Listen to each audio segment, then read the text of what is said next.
for ball bearings, for the seabird's clavicle, for the benzene key opening carbon's lock to life, for stone mulches, inscriptions of rosy succulents, lettering of spiral flowers, for the oxbow turn on the Fish River, for hungry bacteria, for silver dunes, for sudden mist, for goose flesh. Okay, good. So Minon, can you just scroll the poem so that it all remains kind of visible? Yes. At Yes. the moment, you didn't get to the end, so you've got to keep rolling it. Will do.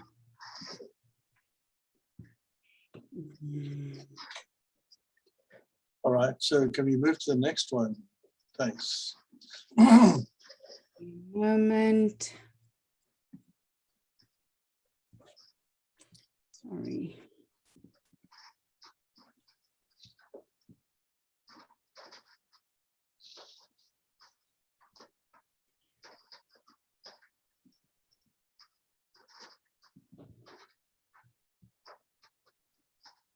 Okay, and then just keep watching where the line is being read, and you can scroll it as it comes.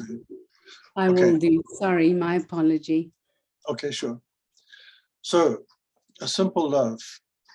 These next few poems are kind of about childhood, or about some kind of psychological something. This is one of them. A Simple Love. It wasn't long ago, 8 years, when I could spend whole afternoons flat on the stoop's warm concrete, staring at the sky, following the scythe-winged swifts, their sudden turning sideways on the wing.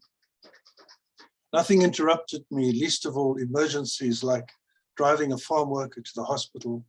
I just pursued the image in the car. Admittedly, my wife raged at me to warm the baby's milk, and I did sometimes these necessary things, and went to bed, even entered her body, still following the image. Several jobs later, whole years of neglect, apprenticeships that led to no trade, the blue gums unstably tall still make their ocean-going sound, and I'm back to pursuing the image. Not trawling for it or calmly vigilant, but trying to grab it like a mosquito in the dark. I was searching in those trances for the one who'd held me with her simple love, and finding her in the trees and the swifts who made their feathery nests under the eaves, flying out, turning and spiraling, and no doubt still there.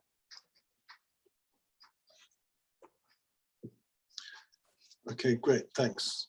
Good, now we find.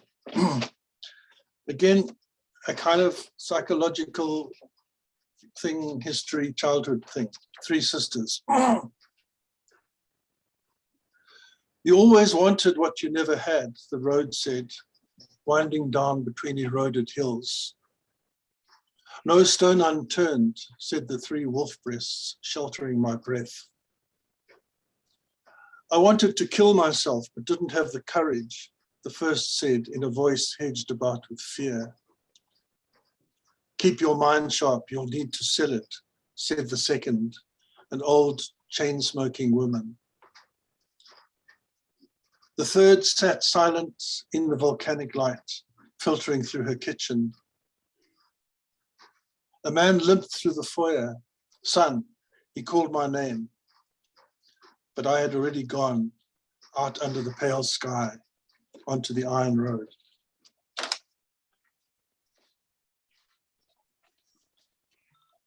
Good. I was lucky.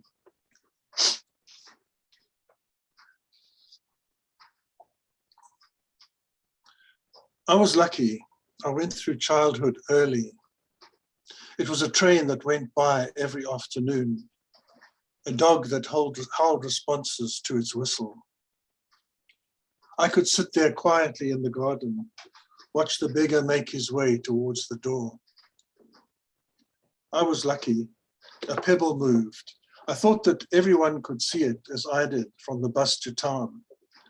I knew a sun would rise over the lakes of indifference, transport me to another land. I first had to swim in their icy green, where children had drowned before. I was lucky. The winds of blood blew past me.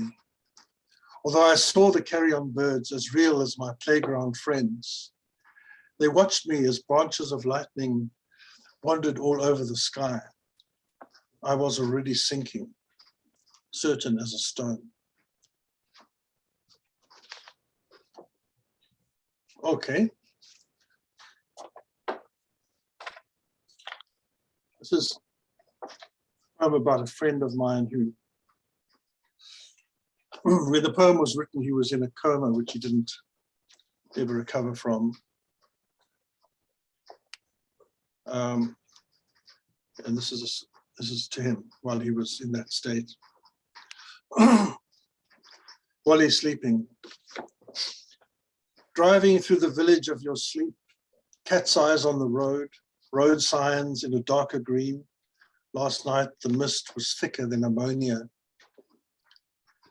Sometimes you parked under a highway bridge, too stupefied to carry on. Dust in your joints, a grey penumbra rising through your sight. The white noise of the hospital, the nurses' characters in unread books. 5 floors down, an ambulance pulls up in a concrete yard. A deluge of everything. Roofs, plumbing, respirators, winter lights, all puncturing the peace. The air is full of sweet, half-rotten smells. You reached your 40s with a motorbike, a lathe, 2 friends, an old dog, all your shadows left behind. I still have that photograph, the homemade hat over your eyes, puzzling with the fallen leaves you're holding in your hand. Naked now, asleep 6 weeks, a tumor taken from your brain, all that would kill you concentrated there. Your mouth is closing like 2 fists. 3 generations of contempt have run you down. You're stretched out on the road they left behind. All right, hope I'm not going too fast. So this is a poem that was a kind of some attempt to write about apartheid. It was one of several poems I wrote like that, but I've just put this one in here. I'm also reading it because I see him Kolisi here and he liked this poem. Paper. Most of the time we're dealing with a man as if he's just a piece of paper lifted in the wind. Most of the time his suffering is scribbled there in weather charts of stumbling, spinning, stapled to the air. Time after time he's being told, take it to another room or to a place where water's scarce and children crowd around its trading store. All the time our presses print in perfect registration his money docket ID book. And when he dies, his documents survive, defined along the edges, useless, just like paper lifted in the wind.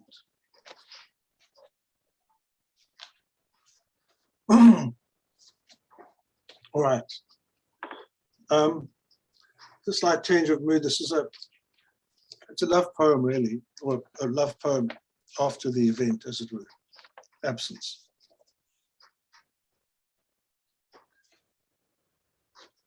The rain falls on the garden that you planted, the garden where I search for you. Your presence sinks into the earth, watering your absence, which fans out to those indigo flowers floating by the fence, and the black carnations which filled your darkest moods. The trees shake themselves, leaving yellow ashes on the path. A woman can close her heart, and a man can search for her forever. Absence, the unbroken green, falls through the avocado tree.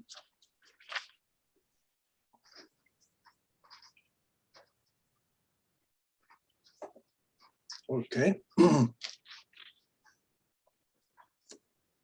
All right, the next one, it's a slightly longer poem. It also involves, it's a journey in which there's a connection with another person, with a beloved or with a lover.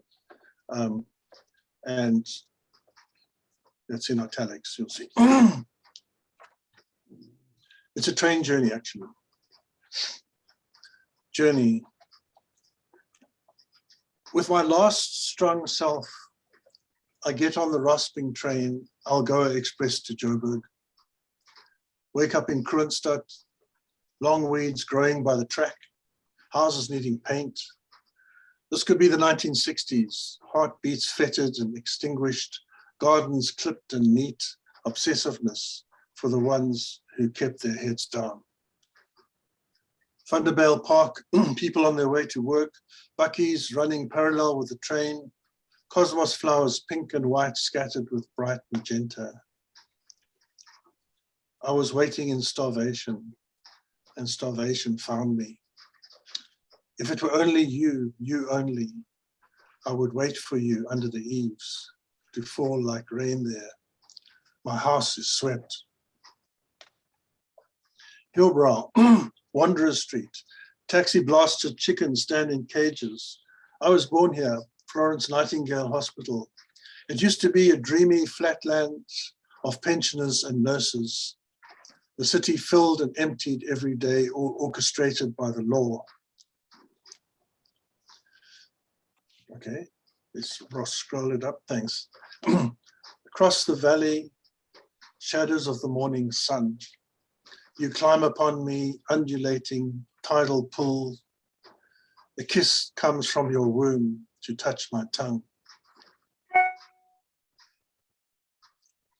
Dan's face, full and crumpled, eyes creased with old laughter. A truck going somewhere. I'm at Vonani's drinking tea. Loud traffic in the Polokwane streets. Looks like I failed at many things. Is there such a thing as too late? The North Links bus from Polokwane. We pass the vendors of holy water and a handwritten sign that reads the half-human restaurant. We stop in Bella Bella. Bodies on the front page of the Star. The Ellis Park stampede. Fans crushed on the razor wire. Transvaal Museum, Pretoria. The fossils of pre-human skulls. The Roberts Bird Book birds, all stuffed and numbered, standing in sequence in long glass cases. Fossilized mollusks, 200 million years old. The swirl of our origins, mud of where we came from, 2 hours in a dream. I have to tell you, from the public phone, your answering machine. 6 a.m. Near Komadacha, almost home. The train is full. Everybody had a peaceful sleep. 3 guys who were sitting here last night are having black labels for breakfast. It's been raining in the Eastern Cape. The rock cuttings glisten in the mist. Plants cling to the rock face. Acacias by the track are white with thorns. All right, so I've written a few poems about music, which I've got 3 here. These are the ones I like the best. About jazz, actually.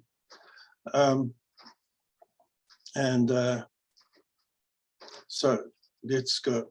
I hope everyone's with me. And yeah. The music. Coleman Hawkins' tone was rounded silver. Inside, sweat sparkled. Hawkins had a voice inside his tenor, liquid silver. Mythic insects leapt inside his voice. Hawkins recorded with Ellington once only in 1962. They did a number of tunes, including Mood Indigo, in one take. That's nothing, you might say, if you want nothing less than liberation. But did you hear that tone, like tarnished silver?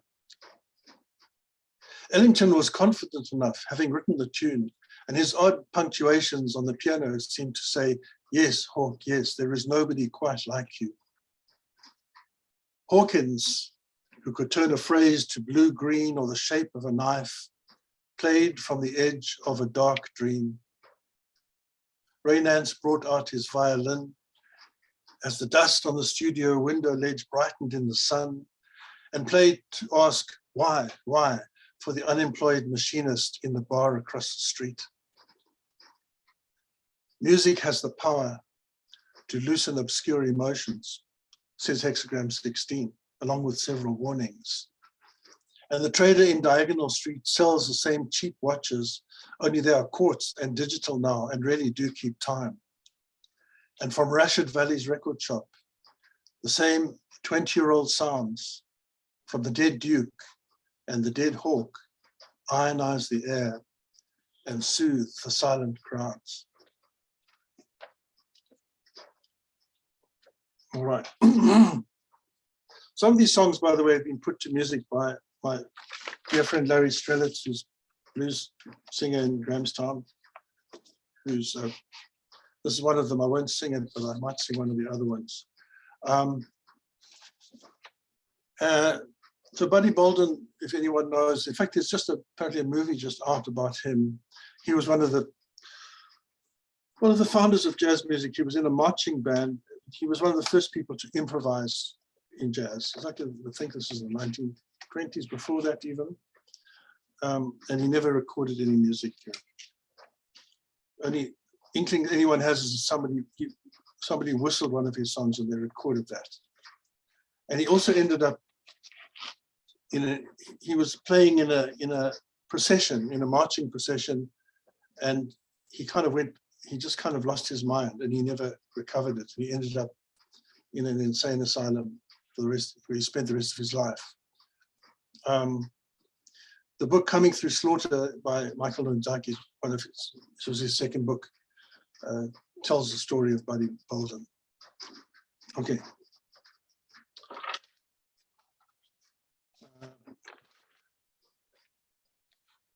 Buddy Bolden's music sounded like an iron bell, sounded like a bad dream from a man inside a cell.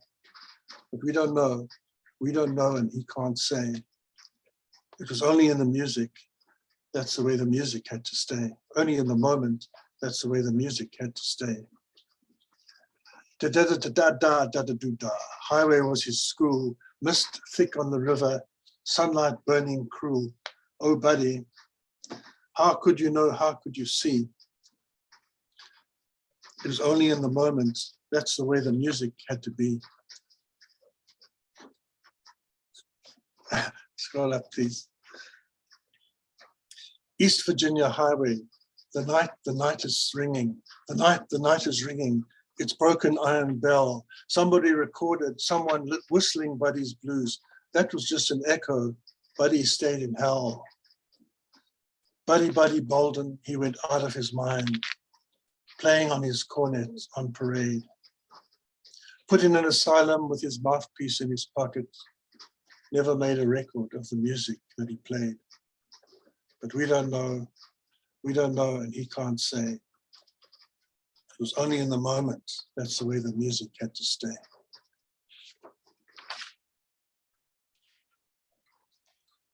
Okay, the next one is about John Coltrane, and it's about an album he recorded called Sonship, which was on that part of his life where he started going into free jazz and very cosmic kind of philosophy as well. It was after Love Supreme. And I was very taken with this. And Coltrane himself died from several years of drug addiction, heroin addiction, but he'd broken the habit by the time he died, but the damage was quite severe, so it's just part of it. I'll sing this one. This isn't the song that Larry, this isn't Larry's composition. This is my own melodic anyway. Sunship. Coltrane composed an anthem for the sun, sunship, sunship. A sweet chart, the music tenser, then a gun tenser, tenser. It went like one of those winter days. Sun shone wide as the band played. Trees stood stripped as the tenor ripped, and nothing would ever be the same after Coltrane. His pain broke notes on the floor. They got up, but he got up no more. It rained in the subway, a knife in the park. Another Messiah lay quiet in the dark. Tyler drove taxis, Miles met the narc.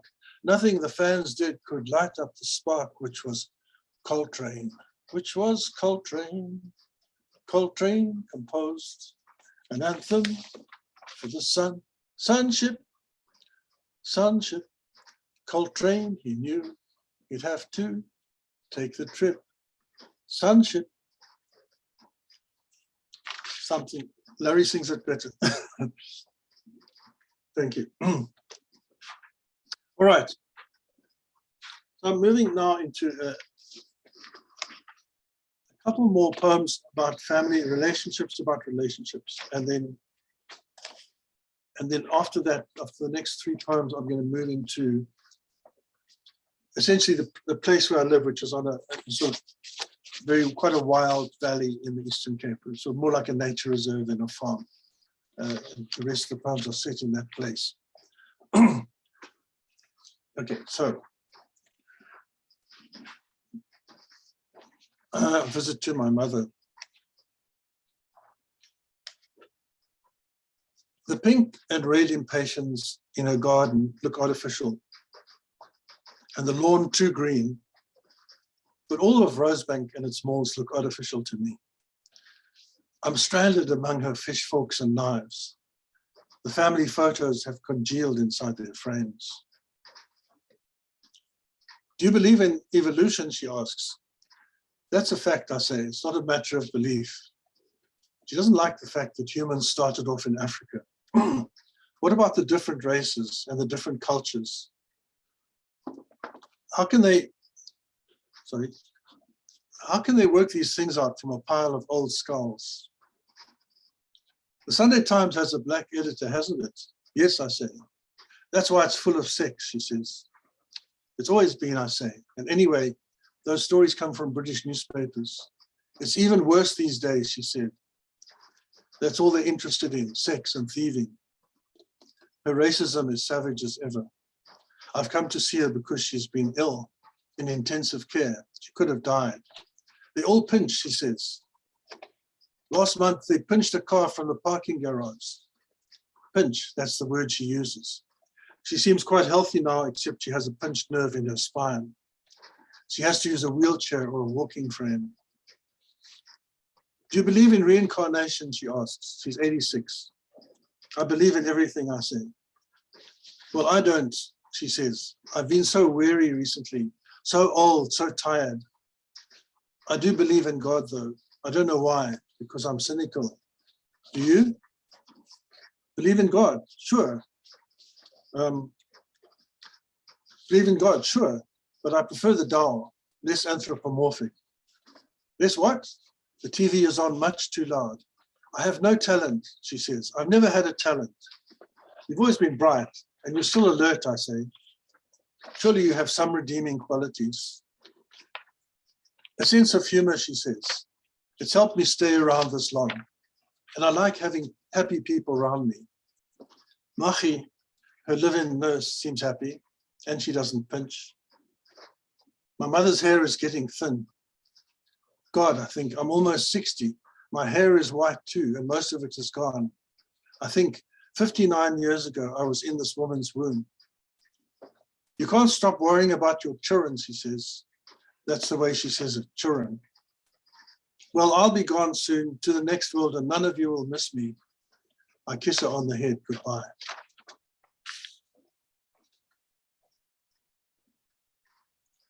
Right, this is I was one of those fortunate children who had a lot of love from his nanny, the woman who looked after him. This is, let's say, the other mother. Letter to Mary. I tried to get to see your grandchildren. I phoned the only shop at Sapanapudi. A manual operator put me through. Asked him if he knew the Teleles. Yes, he said, they're all here. Who do you want to speak to? I phoned the next day, spoke to one of them. Didn't get his name, but he knew mine. Mr. Robert, come and see us quickly. Bring clothes, girls' clothes, and food. We are all without job. Can you come tomorrow? Put off by his desperation, I didn't go. I'll still come one of these days and visit your grave. Long ago, you carried me from the noise into the sunlight. How much I've tried to pay my debt to you, only to find that debts of guilt are endless. And debts of love, there are no debts of love.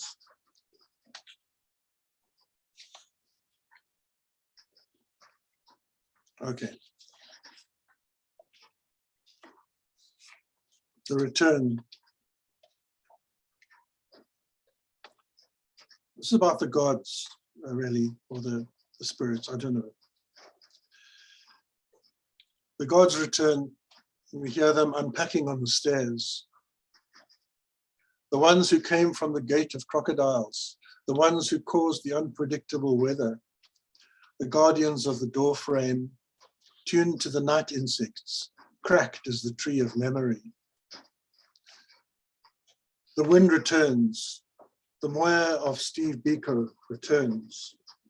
The wind asks, who will care for the people when our economies have turned into casinos, when our ecologies have turned into zoos? I asked a kicker from Kala, who goes down to the sea each year to renew his strength from the ocean snake. The kicker asked the powerful dead. The powerful dead answered him. Language will be born again from silence. The ceremonies of time will be restored. Plants and animals will decide which human voices speak for them. The ones who will care are here already.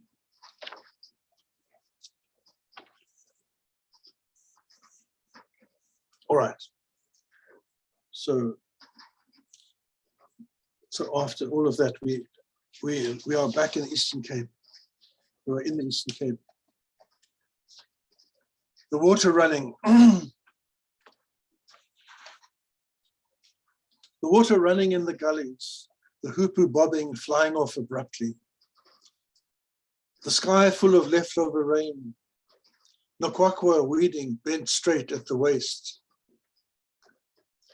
The grass bright green after the fire, the hoopoe in the grass, a nervous king. The bakkie loaded up for town, the pipes and ditches swollen with water, the tearhout burnt, the yellowwood burnt, the burnt felt, the water running. Okay.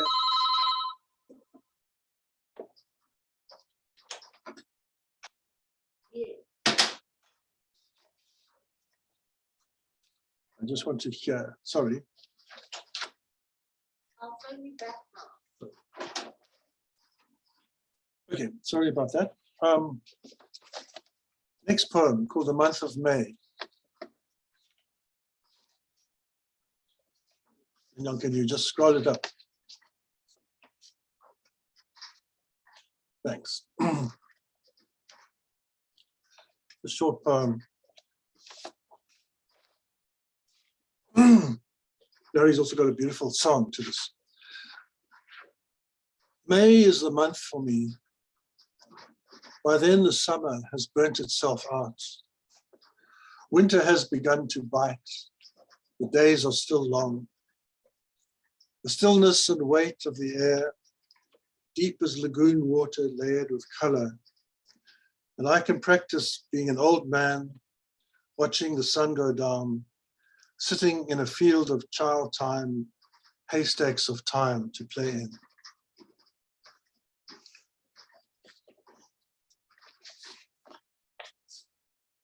All right, this is a poem that was on the invitation. Yeah, this is drought. The grass turns yellow, shrivels to powdery straw, turns black. The trees die standing up. Moonlight all night, insects all night. The heat has cooked us limbs to brain. Green drought upon us, the red drought to come.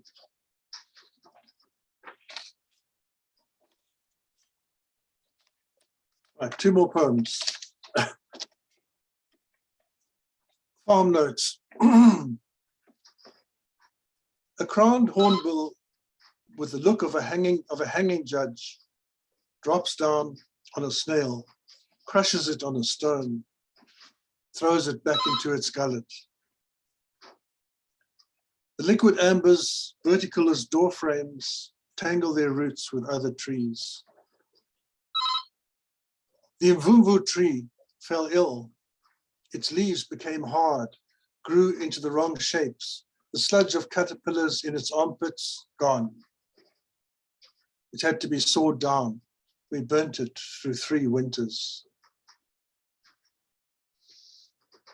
Just scroll up a bit, thanks. On the Highlands Road, everyone is on alert. 2 cars were slaughtered in the night, left gutted at the roadside. Witnesses are the field mice, thousands of insects, a few fat snakes. And the last stanza is, yeah. In the hot moonlight, the toilet gleams.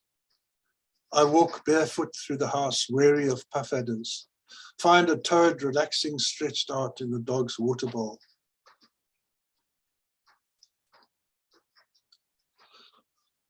Good. Last one, to my room. When I moved here, you were much darker. So I put windows and the aerial bookshelf that runs around above head height. Now I sleep with the weight of books above me. I want to cover them like birds to keep them quiet.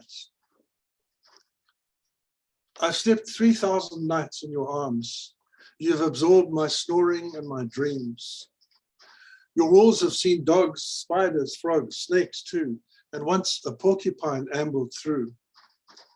The trees are coming into leaf today. I tell you this slowly because you've never been outside. All right, thanks. That's it. That's my reading. All day. Post attendees all day. I Tip can't December. Post unmute. attendees I wish I could unmute. all I'm day. just trying to Zoom meeting. unmute. Post attendee Zoom profile 1 mic Can somebody?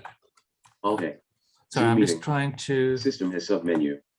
Can Post you attendee Zoom profile. unmute? Jacques, I've muted you. Ah, well done. Thank you. That was a lovely Zoom read. meeting. Oh, right. I've just managed to unmute myself. I completely agree. It was a fantastic reading. Can we all unmute for a moment and give Robert a hand of applause? Thank you,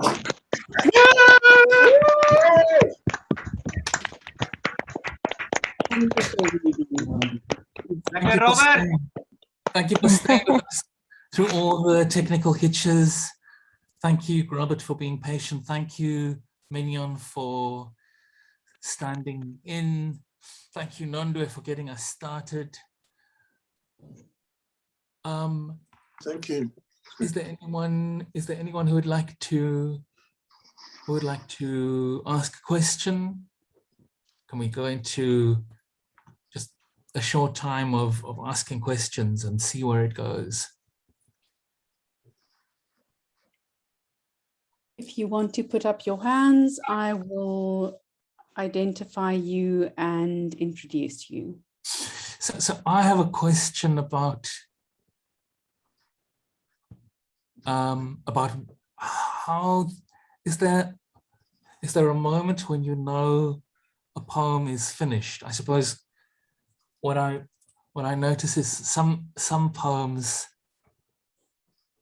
almost seem to be lists of images that you're threading, and suddenly at the end they seem to be much more than the sum of their parts in ways that are beautiful and surprising. Do you tend to know where it will go when you start, or is it more like dreaming and being surprised by where the images take you? Oh, thanks. Well, it's different for different poems, you know. I mean, some poems are like that, where you just go and you don't know what's happening and you just go with it. And maybe later you make it more coherent, or you see a coherence that wasn't there in your original draft or original writing. Other poems start with a kind of like a musical phrase or a form, you know, that you hear, and you know, others start with a kind of passionate feeling of pain or love, or so it's sort of about, so the starting point can be very different, and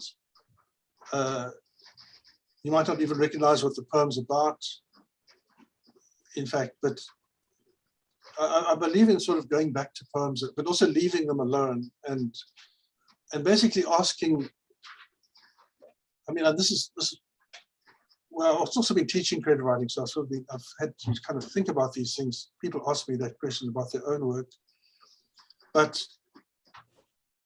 the simplest thing is to ask, what does the poem want? To treat the poem as a living thing with its own volition and its own sort of energy, and ask kind of, what does it want? And sometimes that tells you like what parts that must go, because the poem will sort of give you its energetic core if you listen to it. You've got to kind of be able to listen to your own poem, and sometimes it takes quite a long time to get to, you know. And sometimes you can't even get it, even if you wait 10 years or 5 years or 1 year and read it again. You just can't get what it's doing, and then you sometimes have to ditch it, or you have to just say, look, I don't know what this poem's about, but here it is. So when it's finished, I mean, to me, the question of poem being finished is to do with, can you read it again and again and again? Can you read it 20 times and still give you something? Yes. And then you kind of know it's sort of finished. Does music feel more direct? I think that you say in the poem about Hawk that you link it to emotion very closely in that one. Is it you think the poetry is more elusive? Like sometimes it. Well, I don't know. I don't know. I mean, definitely music is kind of a certainty. When it's happening, you feel quite sure that it's going. I feel safe with music sometimes. With the poem's music, I think it sort of knows where it's going. I don't trust my ideas very much, but I trust the poem. I trust the image. You know, it's like, what parts of you do you trust? What parts of your poems where's the poem taking you, and what parts do you trust? You know. Yes. And by trust, I mean, what do you feel most comfortable, most easy with? That also helps you to sort of go with what you know, and even what you don't know. But what parts of it do you trust? You know, it's again treating the poem as a living creature, and which may require some kind of nourishment, some kind of watering or mulching or something, and ask the poem, like, what does it want? to grow, to express itself. I find that quite a useful way. That idea comes from Chinese poetry, or that you can do that. You can ask the poem what it wants to be. I see that Ed has a question. I'm going to pass it on to him. Thanks, Mignon. Thank you, Robert. That was an absolute treat. Thank you. The tricky thing with my question is it's essentially Jacques' question, and we didn't discuss this beforehand.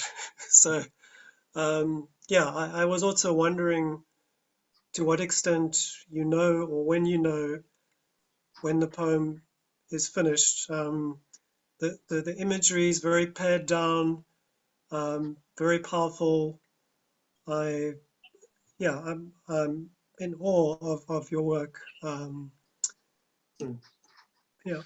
It's also when the poem starts to lose energy, or is this another way of looking at it? In fact, some poems Okay. that I actually published, and they've been anthologized and all kinds of things, in going through this particular selection and reading it aloud, which is something I recommend to everyone. Read your poems aloud. Hear where, you know. I could see that, and my wife Mindy also pointed out to me in one case, in two cases, that the poem just started losing energy, and that's also an indication of where the poem maybe could stop. You know, so the poem's got a center of gravity. It's got a center of energy. Sometimes that energy is a narrative energy. Sometimes it's a kind of imagistic energy. It's energy of emptiness or mystic something, but you know, that will tell you where the poem mustn't go astray. Like it's sort of, anyway, I'm not making myself very clear, but when it starts losing energy, that's also an indication. But okay, maybe just leave that part out and go back to the part where it's still got a lot of energy. That's sort of one way of seeing where to stop it. Right. That makes a lot of sense to me. I also wondered about the conversational poem with your mother. Do you want to say more about those kinds of poems? Are they remembered snatches of conversation? Are they invented partly? Yeah, well, that was just, you know, I haven't got many poems like that, but basically that conversation was so sort of incredible. Yes. That I didn't sit out to write a poem about it.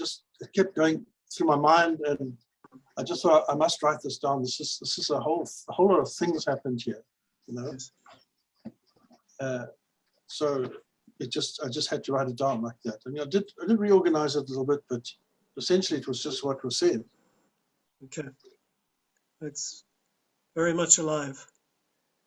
I did, by the way, show it to my mother, because I felt if I was going to publish it and she's going to say those outrageous things, I should just kind of ask her, you know. Mm. And when I showed it to her, there's one thing she doesn't like about it. I said, "What's that?" She said, "You say at the end that I say the word children as children." I said, "Is that it? That's the only thing you don't like about it?" Yes. I said, "Okay, well, fine. But I'm going to put it like that. I'm going to write that anyway, because that's exactly what you say." So anyway, Okay. it just came out. That was a kind of recording, really, Right. a kind of, yeah, piece of reporting. It's very vivid. Yes. Are there any other questions? Anyone else?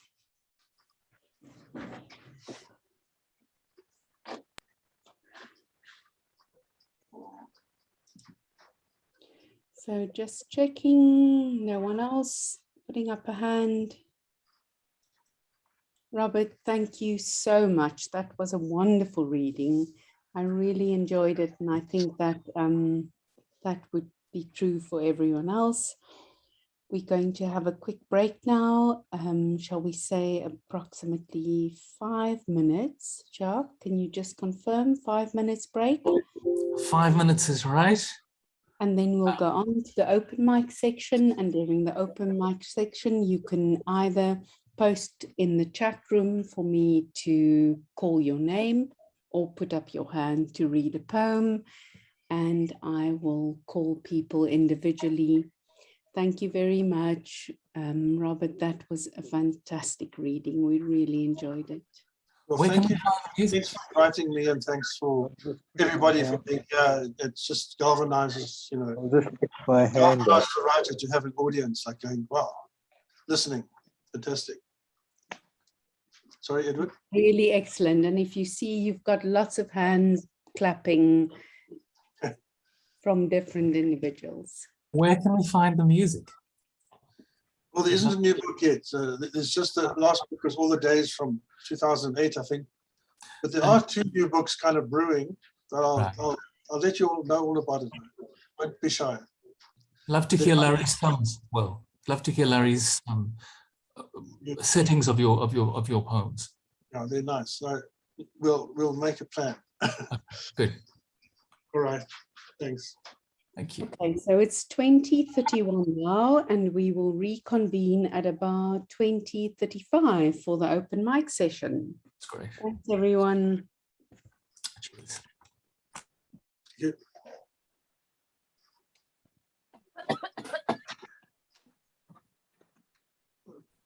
There you go. Let me just do this. Oh, yeah. So that doesn't actually know.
Hi everyone, are you ready to get started with the open mic section?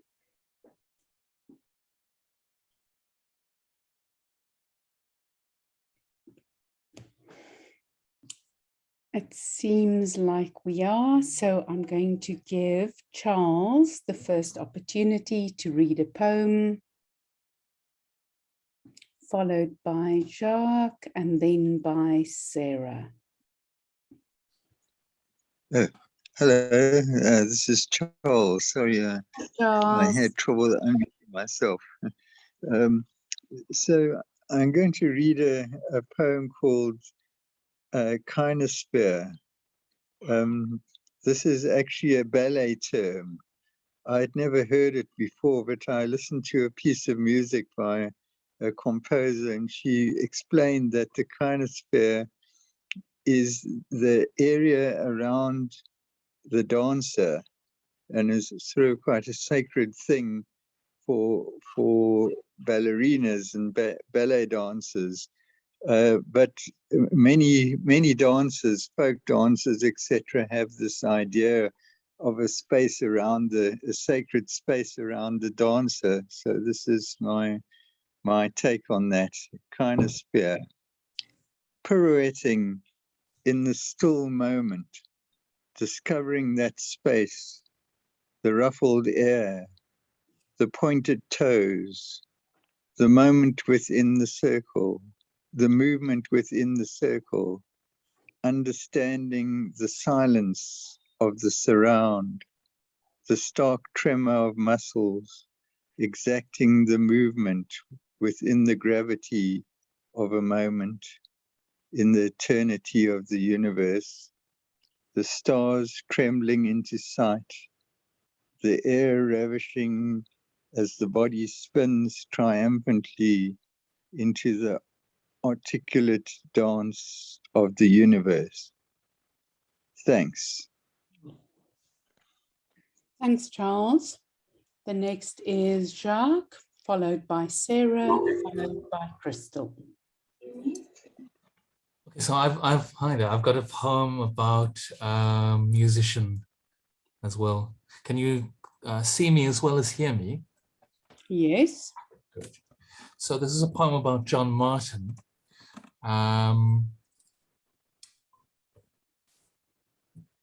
Genius, lived a life of excess, and there was a documentary made about the contradictions in his life that induced such vertigo in a friend of mine that it turned him off John Martin's music. So this is called After John Martin for Johann. You'd think it shouldn't be possible, a voice so slurred and ruined, yet so precise. Almost incoherent at the start of the song, his voice keeps repeating, he got all the whiskey, but he just can't get enough. Just one step deferred until death between the church with one bell and the gutter. One time, the BBC valiantly tried to make sense of it in a tell-all documentary, of which all I remember now is the vertigo, the immeasurable gap between the genius and the wreckage of a life. You asked if it wasn't better to turn away from such self-inflicted pain, if it couldn't be transformed into coherence, sweetness, fidelity towards the one you love. Better than to turn towards a vision that is calm, the symmetrical gardens of Zen. Me, I'm still standing astride that gap, in awe of the distances one person can travel in a life. And each time I want to shake off the hunger, the rage for more than what I need, that ruined voice is before me, wistful now, as if it sees too much too quickly, like sudden sobriety after a blackout. Now he says he's got religion, but he just can't teach enough. Just one step deferred until death between the gutter and the church with one bell. That's it. Thank you, Jacques. Lovely. The next one is Crystal. Oh no, sorry, Sarah. Sarah. Sarah, can you go Can you, Sarah, you were Hey, Sarah. before. Hi. Thanks, Mignon. This poem I wrote recently just from an image I saw driving home. I saw Durban, the city, just as a storm broke. So this poem is about that. Driving home. Clouds plug the sky, but still the light spills, sticky as watermelon juice. A sunset veneer glossing the voluptuous trees as if to preserve them. But the day is disintegrating, a dusty canvas, its colors leach into black. Lit suburbs float beyond the highway, ocean of darkness at their edge. Summer guns its engines, throaty roar of a city accelerating. Not even the coming storm can douse the sweaty heat. The tarmac steaming as raindrops meander like flying ants, desperately search for the softness of earth in which to burrow, breed. Like a dancer, the wind whirls, lifts her heavy arms above her head, calling down the torrent. Her troops' bare feet drumming, a syncopated song that waits for no one. Even through the traffic, I hear the thunder smolder, lightning cracking the city ball as if to break it. Petrichor evanescing through the fissures, denser storm lilies rising up, crepuscular. Thank you. Thank you, Sarah. That was absolutely lovely. Crystal, you are next. Thank you. So this is a recent poem as well. It's called Too Early. In the supermarket in October, I'm annoyed by all the Christmas decorations. Too early to celebrate. Walking past a table filled with festive food, I stop, not tempted by mince pies or brandy puddings, but I pick up a small Christmas cake, thinking of my mother, who loved fruitcake but never bought it because none of us ate it. As an adult, aware of that sacrifice, I always made sure to buy a small cake, beautifully decorated, just for her. And every year she'd be surprised, insist it wasn't necessary, that she didn't need it. I hold the heavy cake in my hand, then catch myself and sadly return it. This is the third Christmas without her, yet I still get caught at unexpected moments, surprised to remember that she is gone. Too early to let her go.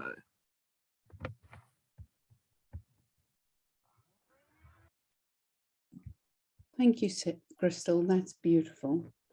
Ed, Sarah, are you still wanting to read, or is that a... No, I just have that one poem to offer tonight. Anyone else who would like to read a poem?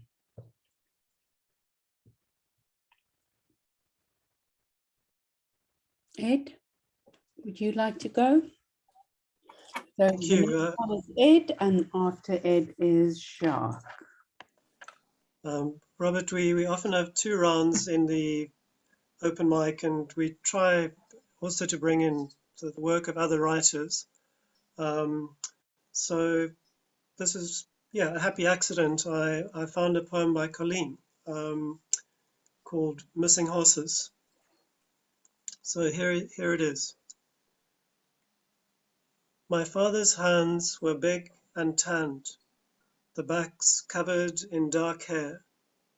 He was a sportsman, good at polo, golf, squash, darts, tennis, a man with exceptional eye-hand coordination, and he could draw horses from memory. In the second half of his life, he missed horses every day. Horses were his inner life. He yearned for horses, to be among them, to ride them, to smell the hot sweat of horse after a polo match, to hold soft leather reins in his hands again. My father only once ever laid a hand on me. He wasn't given to hidings. He wasn't an affectionate man either, not to me. I loved him because I knew how sad he was about the horses. My mother made him choose. It's either me or the horses, she said.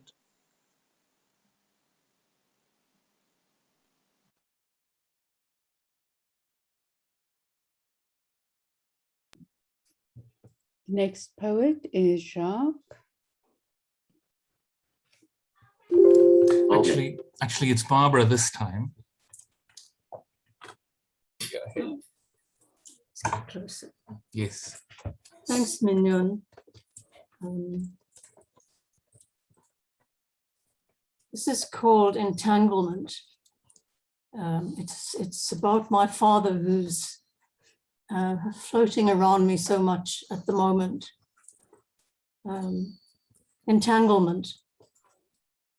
So you were not a god after all, Father, but a man, and full of human frailty. I should have known.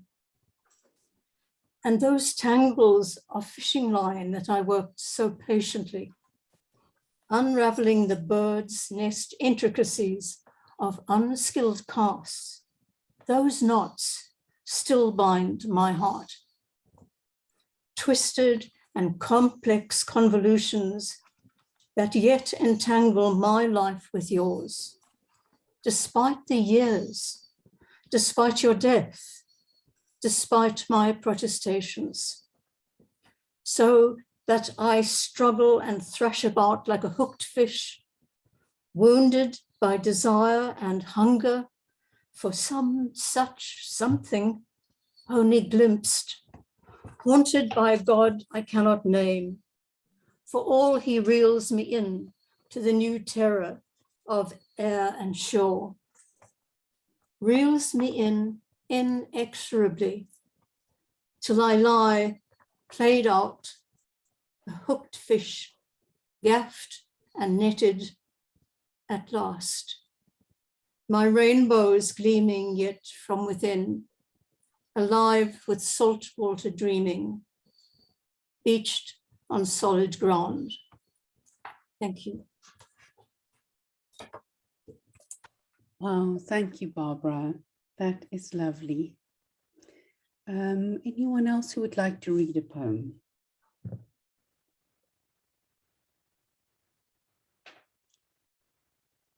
Charles, would you like to go next? Oh, thank you.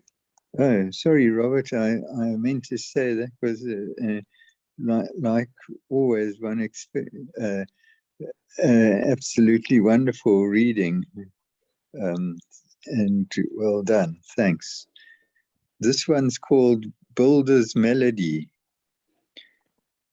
Jackhammers plundering, drills shrieking, grinders ear-splitting screams enforce their own rhythms, their chattering constructions, as the new monolith takes shape around us, blocking off our direct sunshine, our view of the mountains, as the numbing melody called progress shatters our psyche.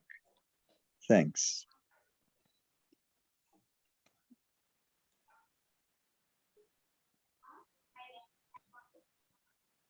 I see that, thank you so much. I see that Jacques has his hand up. Okay. Seems too soon to go again, but there it is. I'm always writing a poem that I call First Principles, and of course, it never works. So here's one of those, First Principles.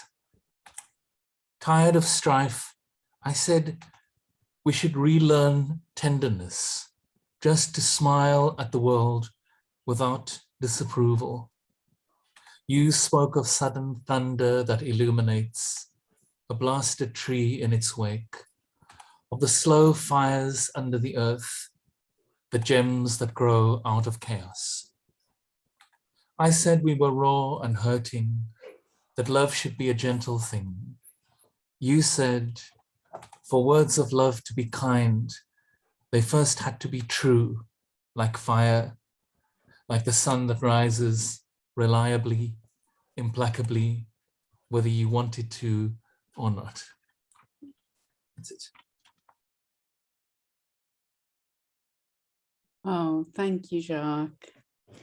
I think our next poet is Ed. Thanks, Mignon. This also feels a bit soon to go, but if we're the ones who are spinning the marbles and doing these things, here I am. Never too soon, Ed. So this is called He Wakes. It's in 3 sections, so I'll just pause in between each one. He wakes. He wakes to the sight of a vast plain of water, a curved blue horizon. He wakes to a presence sustaining itself, the lives within its salt-filled embrace. He wakes to the resilience of the unsleeping sea. He wakes to the silent river of his blood, to a directive from his bladder. He wakes to the sound of the cat devouring her breakfast in the kitchen. He wakes not to the alarm on his phone, but to a soundless clock ticking. He wakes to the day's tasks. He wakes to the heart's endless lessons, to traps and routines. He wakes and knows that he is stuck, that desire and clarity again lie behind a veil. He wakes, must begin at the beginning, the only port from which he can set sail.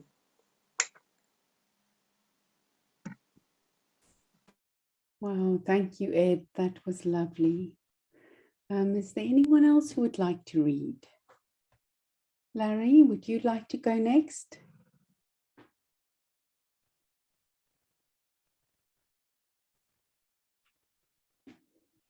Larry Swartz, are you ready to read? Yeah, sorry about that. This is for my old dog, Jesse. And I've just been cleaning up after him a moment ago. Don't let's be crying, my beauty. Don't let us cry at all. Not though the dark may find us. Not though the light lets us fall. Thank you. Oh, Larry, that speaks to the heart. Barbara, do you want to read next? And after Barbara, Krista. Okay. This is called Portrait, and it's for Ian and Sharon McCullum, very old friends. We go back such a long way. And this is a photograph on her fridge in the kitchen. Portrait.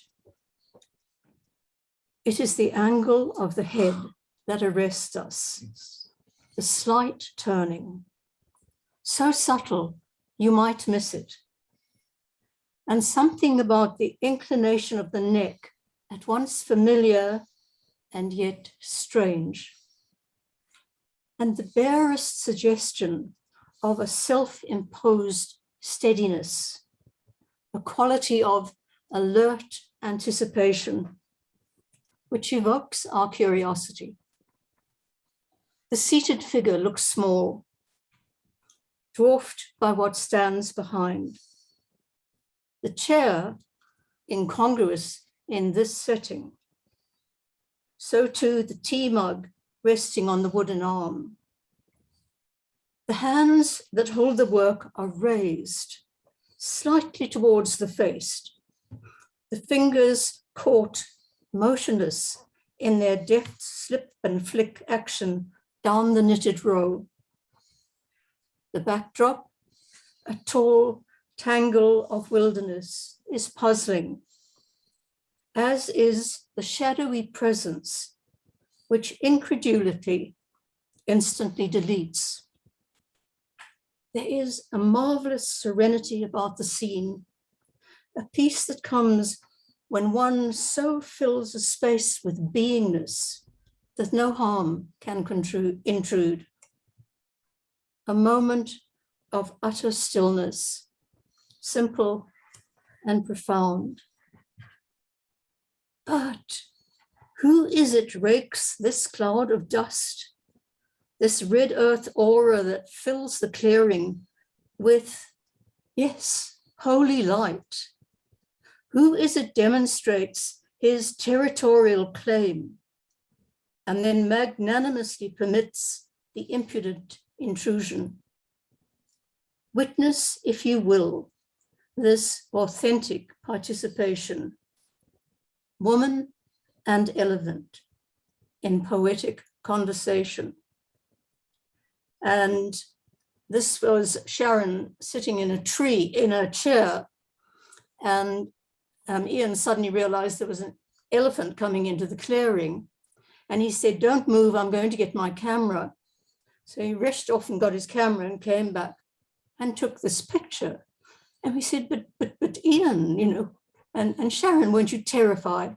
And Ian said, no, usually if you get a clearing first, usually they leave you alone. Thank you.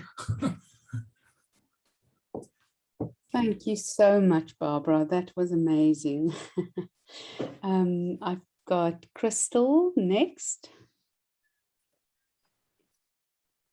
This is an older one called Distant Bells. Ghosts haunt these hills. Their silent footsteps echo in my dreams. The ground shifts beneath my feet as the bells call me home, back to a place of paths not taken, shadows of a different future, and the bells ring still.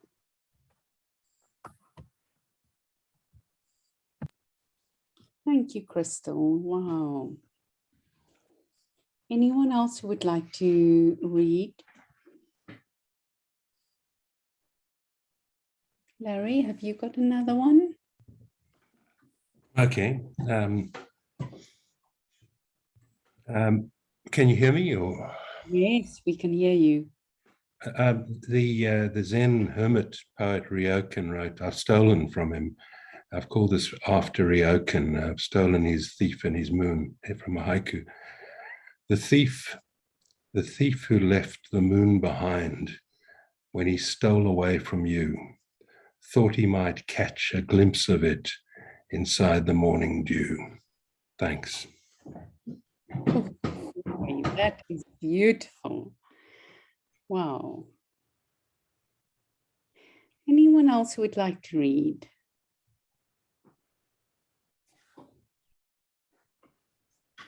Anything, Barbara? So Okay. Barbara would like to say something to Robert. Mm-hmm. Question or a comment? No, it's not a question, but if Robert is still here, is he here? Yeah, Robert is still here. I just wanted to, I'm slow on the uptake, but you were talking about the image that you see and how you trust it. And I felt so encouraged by that because we have long conversations about how you write a poem, what takes you first. And for me, it's always the image. Thank you so much for your reading. I really loved it. Thank you. Oh, thanks, Barbara. Thanks.